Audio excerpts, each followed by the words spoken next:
السلام عليكم. أعوذ بالله من الشيطان الرجيم. بسم الله الرحمن الرحيم. والصلاة والسلام على رسولنا محمد سيد الأولين والآخرين. مدد يا رسول مدد يا سادة أصحاب رسول الله. مدد يا مشاهد دستور مولا شمول الله فاز حسن شمول مدد الرحمن مدد. طريقتنا الصحبة والخير في الجميع. الله شكر سفردن আল্লাহ জাল্লা জালালুহুর প্রতি শুকরিয়া। আমরা এই পবিত্র সফর থেকে ফিরে এসেছি ইনশাআল্লাহ। এটি আল্লাহ আজ্জাওয়াজাল্লার জন্য একটি বরকতময় সফর ছিল।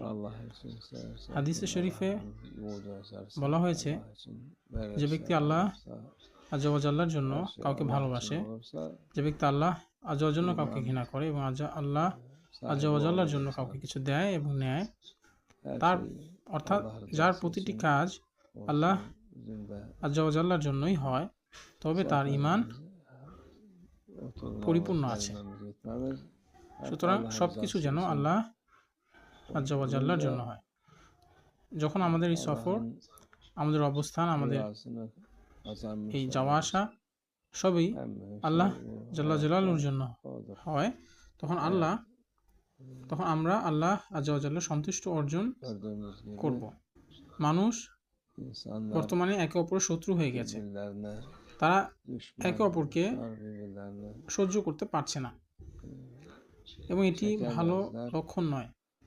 ইনসান তারা আল্লাহর সন্তুষ্টি ভুলে গেছে এবং দুনিয়ায় মগ্ন হয়ে পড়েছে।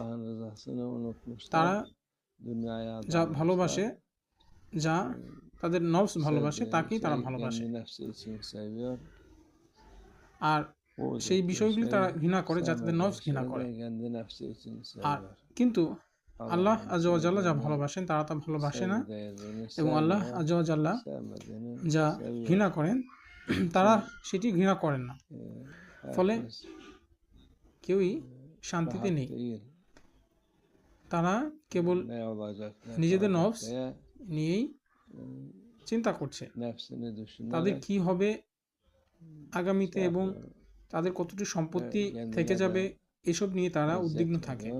ফলে তারা নিজেদের ক্ষতি করছে এবং তাদের এই কর্মের জন্য তারা নিজেদের পরিবার এবং অন্যান্য সকলের কারোর জন্যই তারা শান্তি নিয়ে আসতে পারছে না। সুতরাং যে ব্যক্তি আল্লাহর সন্তুষ্টির জন্য এবং শুধুমাত্র আল্লাহর সন্তুষ্টির জন্যই কাজ করে বা আল্লাহর সন্তুষ্টি কামনা করে, আল্লাহ আজ্জাওয়াজাল্লাহ তার প্রতি সন্তুষ্ট হবে এবং তার জীবন উত্তম হবে এবং তার পক্ষে সবকিছু মেনে নেওয়া সম্ভব হবে। সে জানবে যা কিছু ঘটছে তার সকল কিছুই আল্লাহ আজ্জাওয়াজাল্লার পক্ষ থেকে এসেছে। সুতরাং তারা সবকিছু মেনে নিবে, কারোর সাথে ঝগড়া করবে না। এবং এই হায়াত এটি এমনভাবেই ফুরিয়ে যাচ্ছে। রমজান মাস চলে গিয়েছে, পবিত্র ঈদও চলে গিয়েছে এবং আর 2 মাস পরে হজ আসবে, এরপরে মুহররম মাস আসবে এবং নতুন হিজরি বছর আসবে এবং এভাবেই সবকিছু আমাদের সময় কেটে যাচ্ছে। সুতরাং আমরা আমাদের জীবনকে সুন্দরভাবে যাপন করব। সুতরাং আমাদের সেভাবে জীবন যাপন করা উচিত যেমনটি আল্লাহ আজ্জাওয়াজাল্লাহ চেয়েছেন। আমরা যেন সেভাবেই আমাদের জীবনকে যাপন করি, জীবন কাটাই যেভাবে আল্লাহ আজ্জাওয়াজাল্লাহ আমাদের বলেছেন। আর যারা জালিম এবং গাফেল তারা বলে, আমরা তো এই দুনিয়ার জীবন একবারই পেয়েছি, চলো আমরা এটি উপভোগ করি।